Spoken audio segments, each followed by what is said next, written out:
ಸಮಾಜಮುಖಿ ಪತ್ರಿಕೋದ್ಯಮಕ್ಕೆ ಆದ್ಯತೆ ನೀಡಬೇಕು. ಶಶಿಕಾಂತ ಗುರೂಜಿ. ಹಾರುಗೇರಿಯಲ್ಲಿ ಪತ್ರಿಕಾ ದಿನಾಚರಣೆ ಕಾರ್ಯಕ್ರಮ. ಪತ್ರಕರ್ತರಿಗೆ ಉಚಿತ ಹೆಲ್ಮೆಟ್ ವಿತರಣೆ. ಪತ್ರಕರ್ತರು ಸಮಾಜದ ಒಳಿತಿಗಾಗಿ ನಿಷ್ಪಕ್ಷಪಾತ, ಜವಾಬ್ದಾರಿಯುತ ಹಾಗೂ ಸಮಾಜಮುಖಿ ಪತ್ರಿಕೋದ್ಯಮಕ್ಕೆ ಆದ್ಯತೆ ನೀಡಬೇಕು ಎಂದು ಆಧ್ಯಾತ್ಮಿಕ ಸಂತ ಹಾಗೂ ರಾಜ್ಯ ರೈತ ಸಂಘದ ಗೌರವಾಧ್ಯಕ್ಷ ಶಶಿಕಾಂತ ಗುರೂಜಿ ಕರೆ ನೀಡಿದರು. ಪಟ್ಟಣದ ಶ್ರೀ ಕಾಳಿಕಾದೇವಿ ದೇವಸ್ಥಾನದ ಸಭಾಭವನದಲ್ಲಿ ಕಾರ್ಯನಿರತ ಪತ್ರಕರ್ತರ ಕ್ಷೇಮಾಭಿವೃದ್ಧಿ ಸಂಘ, ಕೂಡಚಿ ವಿಧಾನಸಭಾ ಮತಕ್ಷೇತ್ರ ವತಿಯಿಂದ ಪತ್ರಿಕಾ ದಿನಾಚರಣೆ ಕಾರ್ಯಕ್ರಮವನ್ನು ಆಯೋಜಿಸಲಾಗಿತ್ತು. ಕಾರ್ಯಕ್ರಮವನ್ನು ಜ್ಯೋತಿ ಪ್ರಜ್ವಲನೆ ಮೂಲಕ ಉದ್ಘಾಟಿಸಿ ಮಾತನಾಡಿದ ಶಶಿಕಾಂತ ಗುರೂಜಿ, ಪತ್ರಿಕೋದ್ಯಮವು ಸಮಾಜದ ಅಂಕುಡೊಂಕುಗಳನ್ನು ತಿದ್ದುವ ಶಕ್ತಿಯುತ ಮಾಧ್ಯಮವಾಗಿದ್ದು, ಸತ್ಯ ಮತ್ತು ನ್ಯಾಯದ ಪರವಾಗಿ ಕೆಲಸ ಮಾಡಬೇಕು ಎಂದರು. ಶ್ರೀ ಸಿದ್ದೇಶ್ವರ ಪದವಿ ಮಹಾವಿದ್ಯಾಲಯದ ಉಪನ್ಯಾಸಕ ಹಾಗೂ ಸಾಹಿತಿ ಟಿ.ಎಸ್. ವಂಟಗೂಡಿ ಮಾತನಾಡಿ, ಪ್ರಜಾಪ್ರಭುತ್ವದ 4ನೇ ಅಂಗವಾಗಿರುವ ಪತ್ರಿಕೋದ್ಯಮ ಸಮಾಜದ ಜಾಗೃತಿಗೆ ಮಹತ್ತರ ಕೊಡುಗೆ ನೀಡುತ್ತಿದೆ. ಸತ್ಯ, ನಿಖರತೆ ಹಾಗೂ ಮೌಲ್ಯಾಧಾರಿತ ಸುದ್ದಿಗಳನ್ನು ಜನತೆಗೆ ತಲುಪಿಸುವುದು ಪತ್ರಕರ್ತರ ಪ್ರಮುಖ ಜವಾಬ್ದಾರಿಯಾಗಿದೆ ಎಂದು ಹೇಳಿದರು. ಮುಖ್ಯ ಅತಿಥಿಯಾಗಿ ಭಾಗವಹಿಸಿದ್ದ ಖ್ಯಾತ ಮಕ್ಕಳ ತಜ್ಞ ಡಾ. ಗಿರೀಶ ನಾರಗೊಂಡ ಮಾತನಾಡಿ, ಪತ್ರಕರ್ತರು ಸಮಾಜದ ಧ್ವನಿಯಾಗಿ ಕಾರ್ಯನಿರ್ವಹಿಸುತ್ತಿದ್ದು, ಜನಸಾಮಾನ್ಯರ ಸಮಸ್ಯೆಗಳನ್ನು ಬೆಳಕಿಗೆ ತರುವ ಮೂಲಕ ಸಮಾಜದ ಅಭಿವೃದ್ಧಿಗೆ ಪೂರಕ ವಾತಾವರಣ ನಿರ್ಮಿಸುತ್ತಿದ್ದಾರೆ. ಜನತಾ ಶಿಕ್ಷಣ ಸಂಸ್ಥೆಯ ಅಧ್ಯಕ್ಷ ಭೀಮಗೌಡ ಕರ್ನವಾಡಿ ಮಾತನಾಡಿ, ಪತ್ರಿಕೋದ್ಯಮ ಪ್ರಜಾಪ್ರಭುತ್ವ ವ್ಯವಸ್ಥೆಯನ್ನು ಸದೃಢಗೊಳಿಸುವಲ್ಲಿ ಮಹತ್ವದ ಪಾತ್ರ ವಹಿಸುತ್ತಿದೆ. ಯುವ ಪತ್ರಕರ್ತರು ಮೌಲ್ಯಾಧಾರಿತ ಮತ್ತು ಜನಪರ ಪತ್ರಿಕೋದ್ಯಮವನ್ನು ಅಳವಡಿಸಿಕೊಳ್ಳಬೇಕು ಸಲಹೆ ನೀಡಿದರು.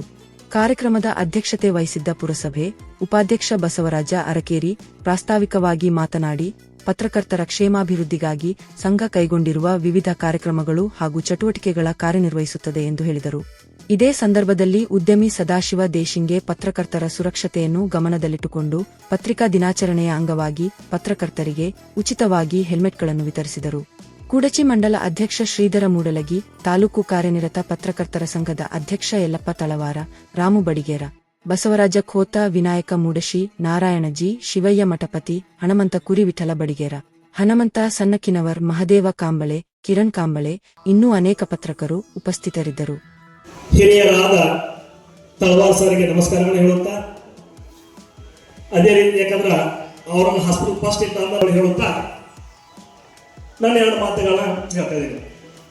ಪತ್ರಿಕಾ ಉದ್ಯಮ ಅಂದ್ರೆ ಒಂದು ಜಗತ್ತಿನ, ನಮ್ಮ ಭಾರತ ದೇಶದಲ್ಲಿ ಹೊರದೇಶದಲ್ಲಿ ಆಗುವಂತ ಮಾಧ್ಯಮಗಳನ್ನು ಕ್ರೋಢೀಕರಿಸಿ ನಮಗೆ ಒಂದೇ ಸೂರಿನಲ್ಲಿ ಬೆಳಗ್ಗೆ ಎದ್ದು ಕೂಡಲೇ ನಾವು ಚಾ ಕುಡಿಕಿಂತ ಮೊದಲು ಸಿಗೋದು ಪತ್ರಿಕೆ, ನ್ಯೂಸ್ ಎಲ್ಲ ಸಿಗೋದು.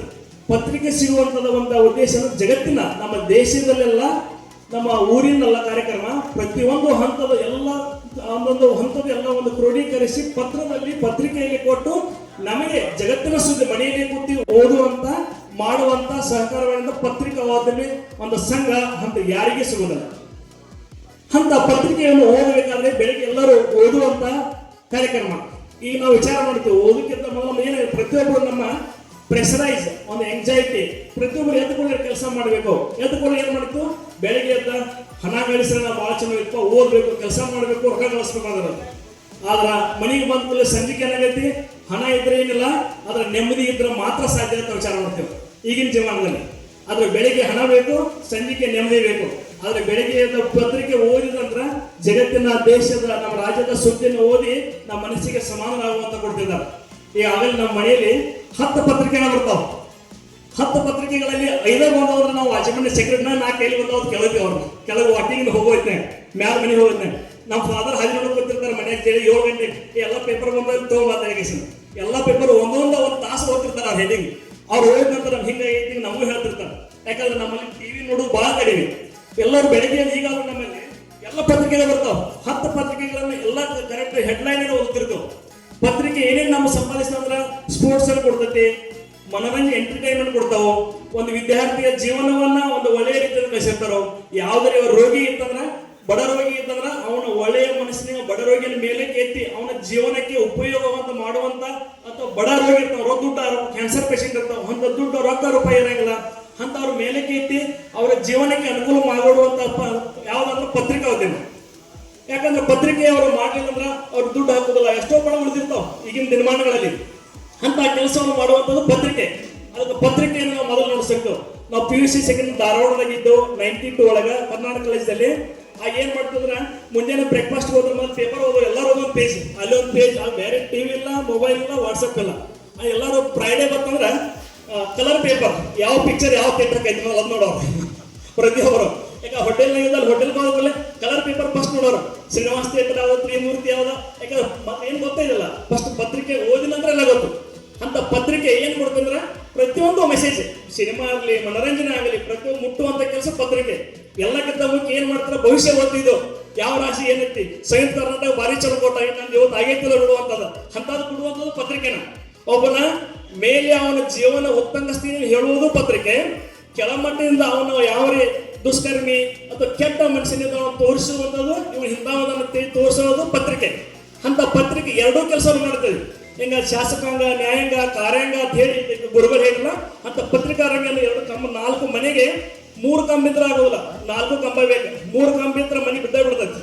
4ನೇ ಕಂಬ ಕರೆಕ್ಟ್ ಆಗಿತ್ತಂದ್ರ ಅದಕ್ಕೆ ವಾಸ್ತು ಕೇಳಿ ಮಾಡಬೇಕೈತಿ. ಅಂತ ಪತ್ರಿಕಾ ರಂಗ ಕಾರ್ಯಕ್ರಮದಲ್ಲಿ ಇಂಥ 4 ಕಂಬಗಳು ಇರುವಂತ 4ನೇ ಕಂಬದ ಯಾವಾಗಲೂ ಬಹಳ ಮಹತ್ವ. ಆ ಕಂಬ ಇರ್ಲಿಲ್ಲ ಅಂದ್ರೆ ಎಲ್ಲ ಬಿದ್ದ ಹೋಗೈತಿ. ಅಂತ ಶಕ್ತಿ ಒಂದು ಪತ್ರಿಕೆಯಲ್ಲಿದೆ. ಯಾಕಂದ್ರೆ ಪತ್ರಿಕೆ ನಾವು ಒಂದು ಹೇಳ್ಬೇಕಂದ್ರೆ ಪತ್ರಿಕೆ ನಮ್ಮ ಮಾತಿನಲ್ಲಿ ಕೆಲವೊಂದು ಶಬ್ದ ಇರ್ತಾವ. ನಾವು ಯಾವ ತರ ಮಾತಾಡ್ತೀವಿ ಜನರ ಜೊತೆ, ನಾವು ಒಳ್ಳೆ ರೀತಿಯಿಂದ ಒಳ್ಳೆ ಜನ ಹಾಕತಿ, ಕೆಟ್ಟದನ್ನ ಮತ್ತೆ ಕೆಟ್ಟದನ್ನ ಹಾಕತಿ. ಒಬ್ಬ ರಾಜ ಇದ್ದ, ರಾಜನಿಗೆ ಒಂದು ಕನಸು ಬಿತ್ತು. ಏನು ಕನಸು ಅಂದ್ರ ರಾತ್ರಿ ಮಲ್ಕೊಂಡಾಗ ಅವನ್ನೆಲ್ಲ ಒಂದೊಂದು ಹಲ್ಲು ಉಚ್ಚಿ ಬಿದ್ದಂಗಾಗಿತ್ತ. ದೊಡ್ಡ ರಾಜ ಅವ, ಒಂದೊಂದು ಹಲ್ಲು ಎಲ್ಲ ಹಲ್ಲು ಉಚ್ಚಿ ಬಿದ್ದಂಗಾಗಿತ್ತು. ಮುಂಜಾನೆ ಎದ್ದ ಬೆಳಗ್ಗೆ ಎದ್ದವ ಎದ್ಕೊಂಡು ನನ್ನ ಹಲ್ಲು ಉಚ್ಚಿ ಬಿದ್ದಿಲ್ಲ, ಆದ್ರೆ ನನ್ನ ಕನಸಿನಾಗ ಹಲ್ಲು ಯಾಕೆ ಉಚ್ಚಿ ಬಿದ್ದು ಅಂತ ಹೇಳಿಸಿಂದ ಆ ಊರಿನ ಧರ್ಮ ಗುರುಗಳನ್ನ ಕರೆಸ್ತಾನ, ಅದು ಭವಿಷ್ಯ ಹೇಳೋರ್ನ. ಅವ್ರು ಬಂದು ಏನ್ ಹೇಳ್ತಾರಂದ್ರ, ನೀವು ಹಲ್ಲು ಬಿದ್ದಾವಂದ್ರ ನಿಮ್ಮ ಸಾವು ಸಮೀಪ ಇದೆ, ನಿಮ್ಮ ಮುಂದೆ ನಿಮ್ಮ ಮಕ್ಕಳಲ್ಲಿ ನಿಮ್ಮ ಮುಂದೆ ನಿಮ್ಮನ್ನು ಸಾಯ್ತಾರ ನಿಮ್ಮ ಮಕ್ಕಳ ಅಂತ ಹೇಳ್ಬಿಡ್ತಾನ. ಯಾರ ಗುರುಗಳು ಹೇಳ್ತಾರ, ಒಬ್ಬ ಗುರುಗಳು. ಹಿಂಗಾಗಿ ಅವ ರಾಜಾಗ ಸಿಟ್ಟು ಬರ್ತೈತಿ, ನನ್ನ ಮುಂದೆ ನನ್ನ ಮಕ್ಕಳ ನನ್ನ ರಾಜವಂಶರು ಯಾಕೆ ಸಾಯ್ತಾರೋ, ಸಿಂದಾರ ಕೆಟ್ಟ ಮಾತು ಹೇಳಿ ಅಂತೇಳಿ ಆ ಗುರುಗಳನ್ನ ಏನ್ ಮಾಡ್ತಾರ ಜೈಲಿಗೆ ಹಾಕ್ಸಿ ಬಿಡ್ತಾನೆ.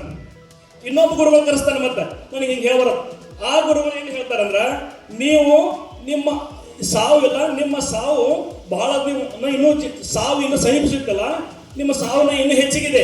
ಆದ್ರೆ ನಿಮ್ಮ ಮಕ್ಕಳ ನಿಮ್ಮ ಸಾವು ಹೆಚ್ಚಿಗೆ, ಮಕ್ಕಳ ಸಾವು ಅಂತ ಅವ್ರ ಮುಂದೆ ಹೇಳಂಗಿಲ್ಲ, ಆದ್ರೆ ನಿಮ್ಮ ಸಾವು ಈಗಿಲ್ಲ, ನಾ ದೂರ ಅಂತ ಹೇಳ್ತಿರ್ತಾನೆ. ಇದ್ರ ಅರ್ಥ ಏನ, ಮೊದಲಿನ ರಾಜ ಗುರುಗಳೇನ್ ಹೇಳ್ತಾರೋ ನಿಮ್ಮ ಮುಂದೆ ನಿಮ್ಮ ಮಕ್ಕಳ ಸಾಯ್ತಾರೆ ಅಂತ ಹೇಳ್ತಾರೋ, ಇನ್ನೊಬ್ಬ ಗುರುಗಳ ನಿಮ್ಮ ಸಾವು ಎಲ್ಲ ತಿಳಿರ್ತಾನೆ. ಯಾಕೆ ಮಾತಿನಲ್ಲಿ ಸಾವು ಸಮೀಪ ಎರಡು ಒಂದೇ ಅರ್ಥದ. ಅವ್ ಮಕ್ಕಳಿದ್ದಾಗನು ಸಾಯುದು, ಅವ್ ಮಕ್ಕಳು ಇರ್ಲಾನು ಸಾಯುದು, ಎರಡು ಅರ್ಥ ಇರುತ್ತೆ. ಆದ್ರೆ ಅವ್ನು ಹೇಳೋದು ಅರ್ಥ ರೀತಿಯಲ್ಲಿ ಬೇರೆ. ಹಂಗ ಪತ್ರಕರ್ತರು ಏನು ಬರೆಯುವಂತಾಗ ಪ್ರತಿಯೊಂದು ರೀತಿಯನ್ನು ಬರೆದು ಅರ್ಥ ಒಂದೇ ಇರ್ತೈತಿ. ಒಬ್ಬೊಬ್ಬರ ಕೈಯಲ್ಲಿ ಪೆನ್ ಯಾವ ತರ ಹೋಗೈತೆ ಬರೀದ ಬರವಣಿಗೆ ಮೇಲೆ ಇರ್ತೈತಿ. ಅಂತ ಒಳ್ಳೆಯ ಬರವಣಿಗೆ ನೀವು ನಮಗೆ, ನಮ್ಮ ನಾಡಿಗೆ, ಜನರಿಗೆ ಒಂದು ಒಳ್ಳೆಯ ಸಂದೇಶ ಕೊಟ್ಟು ಜಗತ್ತಿಗೆ ಎಲ್ಲರಿಗೂ ಆಗುವಂತ ಕಾರ್ಯಕ್ರಮಗಳನ್ನು ನೀವು ಹಮ್ಮಬೇಕು. ಯಾವತ್ತೂ ಸದಾ ನಿಮ್ಮ ಜೊತೆ ಇರ್ತೇವೆ ನಾವು. ನನ್ನ ಹಾಸ್ಪಿಟಲ್ ಇದೆ, ಯಾರ ಪತ್ರ ಈಗಾದ್ರೂ ಪತ್ರ ಯಾರೋ ಬಂದ್ರು ನನ್ನ ಹಾಸ್ಪಿಟಲ್ ಒಳ್ಳೆಯ ಟ್ರೀಟ್ಮೆಂಟ್, ಫ್ರೀ ಟ್ರೀಟ್ಮೆಂಟ್ ಕೊಟ್ಟು ಕಳಿಸ್ತೇನೆ. ಪತ್ರಕರ್ತ ಯಾರೋ ಇದ್ರು ಸಹಿತ, ಯಾಕಂದ್ರೆ ಅವರು ಬಡ ರೋಗಿಗಳ ಅವ್ರ ಹೆಸರು ಹೇಗಿದ್ರು ಸಹಿತ ನಾವು ಮಾಡಿ ಕಳಿಸೋದೇ. ಪತ್ರಕರ್ತರಿಗೆ ಅಷ್ಟೇ ಅಲ್ಲ, ಅವ್ರು ಯಾರು ಬಡ ರೋಗಿಗಳಿಂದ ಬಡವರು ಡಾಕ್ಟರ್ ನೀವು ಅಂದ್ರಾದ್ರು ನಾವು ಮಾಡಿ ಅವರಿಗೆ ಒಳ್ಳೆ ರೀತಿಯಿಂದ ಸಹಕಾರ ಕೊಟ್ಟು ಈಗ ಮಾಡ್ತಾ ಇದ್ದೀನಿ, ಮುಂದಾದ್ರೂ ಮಾಡಿ ಅವ್ರು ಒಳ್ಳೆಯ ಟ್ರೀಟ್ಮೆಂಟ್ ಕೊಡ್ತಾರೆ. ಮನಸ್ಸಿಗೆ ನೋವಾಗದಂತೆ ಒಳ್ಳೆಯ ರೀತಿಯಿಂದ ನನ್ನಲ್ಲಿ ಆದ್ರೆ ಟ್ರೀಟ್ಮೆಂಟ್ ಕೊಡ್ತಾನೋ ಆಗಲಿದೆ ಅಂತ ಸಲಹೆ ಕೊಟ್ಟು ಒಂದು ಒಳ್ಳೆಯ ಟ್ರೀಟ್ಮೆಂಟ್ ಕೊಡುವಂತ ನನ್ನ ಕೆಲಸ ಮಾಡ್ತಾನೆ. ಯಾವುದೋ ಪತ್ರಿಕರು ಬಂದು ನನಗೆ ಭೇಟಿಯಾಗಿ ಮಾಡಿರಾಯ್ತು, ನಾವು ಮಾಡಿ ನನ್ನ ಕೆಲಸ ಮಾಡಲಿಲ್ಲ ಅಂದ್ರೆ ನೀವು ಬಂದು ಹೇಳುವಂತ ನನ್ನ ಮೇಲೆ ಡಾಕ್ಟರ್ ಹಕ್ ಸೇರಿ ಹೇಳುವಂತ ನೀವು ಹಕ್ಕಿದೆ. ಅಂತ ಕೆಲಸವನ್ನು ಮಾಡಿ ನಿಮ್ಮೆಲ್ಲರ ಮೆಚ್ಚುಗೆ ಪಡೆದು ನಾವು ಒಳ್ಳೆಯ ಸೇವೆಯನ್ನು ಸಲ್ಲಿಸ್ತೀನಿ. ನಿಮಗೆ ಇನ್ನೊಮ್ಮೆ ಎಲ್ಲರಿಗೆ ಮತ್ತೆ ವಂದನೆಗಳನ್ನು ಹೇಳುತ್ತಾ ನನ್ನ ಮಾತುಗಳನ್ನು ಮುಗಿಸುತ್ತೇನೆ. ಜೈ ಹಿಂದ್, ಜೈ ಕರ್ನಾಟಕ.